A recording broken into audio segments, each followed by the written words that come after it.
दाभाडी पळसखेडा धरणामधून हजारो मोटारीतून होतोय अवैध पाण्याचा उपसा। जालना जिल्ह्यातील पळसखेडा दाभाडीच्या धरणातून हजारो मोटारींमधून अवैध पाण्याचा उपसा होत असल्याने धरणातील पाणी पातळी घटली आहे। महावितरण अभियंताच्या आशीर्वादाने पळसखेडा दाभाडी हे धरण डीपी व सोलारच्या फेऱ्यात अटकले आहे।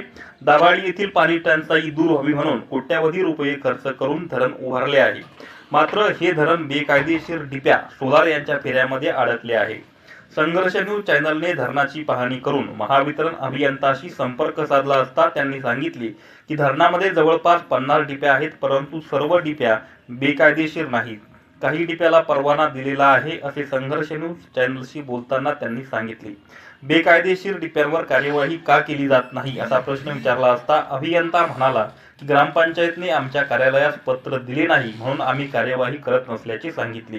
येथील शेतकरी भाऊसाहेब भुजंग यांची संघर्ष न्यूज चॅनलने प्रतिक्रिया जाणून घेतली असता त्यांनी सांगितले की या सर्व प्रकरणास महावितरण अभियंता व वायरमन हे जबाबदार असून बेकायदेशीर डीप्या व सोलारवाली त्यांना मोठ्या प्रमाणात लाच देतात, त्यामुळे धरणाला चौबाजूने डीप्या व सोलारने घेरले आहे। त्यामुळे हजारो मोटरी धरण प्रकल्पात सोडून अवैध पाणी उपसा करून पिकांना पाणी सोडण्यात येत आहे, अशी प्रतिक्रिया मनोगत व्यक्त करताना भाऊसाहेब भुजंग यांनी दिली। संघर्ष न्यूज मुख्य संपादक विठ्ठलराव गडवे, जालना। संघर्ष न्यूज मध्ये आपलं स्वागत आहे। आज आपण पळसखेडा दाभाडी ह्या धरणामध्ये भेट दिली असता संघर्ष न्यूज चॅनलच्या माध्यमातून या ठिकाणी विदाऊट मोटार आणि असंख्य या ठिकाणी बेकायदेशीर डिप्या सौर पंप आढळून आले आहेत। काय सांगाल भाऊसाहेब आपण या संदर्भात? नमस्कार सर। हॅलो, या पळसखेडा दाभाडीमध्ये या धरणामध्ये विदाऊट मोटर, विदाऊट डिप्या, विदाऊट सौर ऊर्जा, विदाऊट आपल्या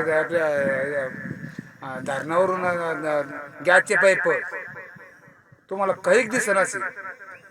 मी 2-3 वर्षापासून प्रयत्न केला की बाबा हे बंद करा, पण काय ते बंद करू शकत नाही।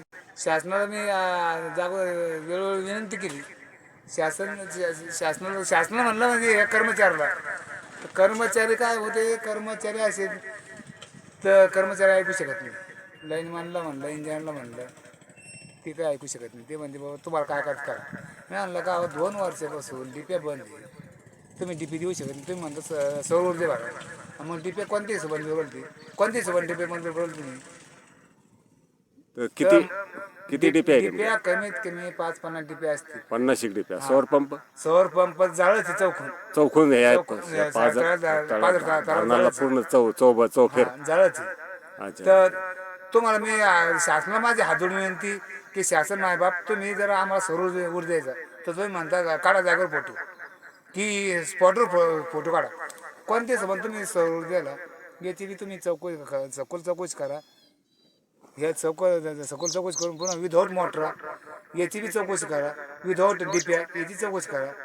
पुन्हा तुम्हाला हात जोडून विनंती अशी माझ्यावर मागच्या वेळेस मी न्यूज चॅनलवाल्याला माझ्यावर अन्याय झाला खोटी केसेसचा, तर त्यावेळेस मी माझी तुम्ही दखल घेतली। आज मी तुम्ही धरणात चौकून चक्कर मारा, कुठे बी विदाऊट मोटर, विदाऊट वायर, कुठे बी राशन चालता येत नाही। ही शासनाचे हे पुण्य आहे का? शासना मायबाप तुम्ही बी याच्यावर लक्ष करा। आणि असे ह्या कर्मचाऱ्यावर तुमचा वचक आहे की नाही, हे वचक बी तुम्ही दाखवा नाही। कर्मचारी काय निवड भोंगळा कारभार चाललाय हे तुमच्या हिशोबाने शासनाला मायबाप तुम्ही विनंती करा, हे कर्मचाऱ्यावर तुमचं वचक आहे की नाही मला हे दाखवा। नसता मी 10-12 दिवसात उपोषणाला कलेक्टर ऑफिसला उपोषण बसलं नाही।